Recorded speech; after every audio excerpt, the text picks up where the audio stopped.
ناپسندیدہ اور تنگ نظر شخص کو برداشت کرنے کے چند طریقے۔ سب سے پہلے آپ خود کو پرسکون رکھیں۔ ایسے لوگ اکثر رد عمل چاہتے ہیں۔ اگر آپ غصے میں آ کر جواب دیں گے تو وہ بات کو مزید آگے بڑھائیں گے۔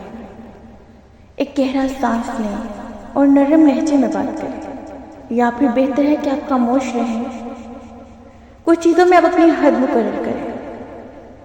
برداشت کا مطلب یہ نہیں ہوتا کہ آپ بے عزتی برداشت کریں۔ نرمی سے آپ یہ بھی کہہ سکتے ہیں کہ میں اس بات سے اتفاق نہیں کرتا، آئیں ہم موضوع بدل لیتے ہیں۔ برائے کرم اس موضوع پر بات نہ کریں۔ اگر وہ حد پار کریں تو آپ کا وہاں سے اٹھ جانا بھی بہتر قدم ہوگا۔ ہر بات پر بحث نہ کریں۔ ہر غلط بات کو درست کرنا ضروری نہیں۔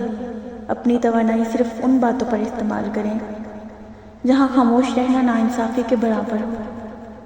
اپنے صبر کو مضبوط کریں۔ شکر گزاری اور صبر کی عادت ڈالیں۔ نبی کریم صلی اللہ علیہ وسلم نے فرمایا ہے کہ طاقتور وہ نہیں جو کشتی میں دوسروں کو گرا دے، طاقتور وہ ہے جو غصے کے وقت اپنے آپ کو قابو میں رکھے۔